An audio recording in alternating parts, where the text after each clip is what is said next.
This is a look at the genuine Gerber 99-660. This is a tank to bowl kit.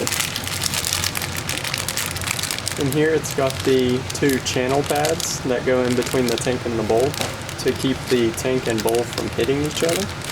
It's got the two bolts, two washers, and it comes with 4 nuts.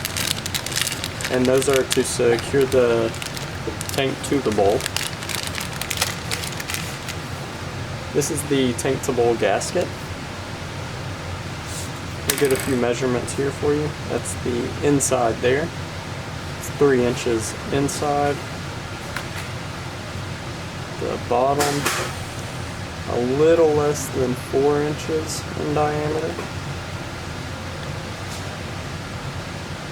Get the thickness there. As you can see here, this is a beveled tank to bowl gasket.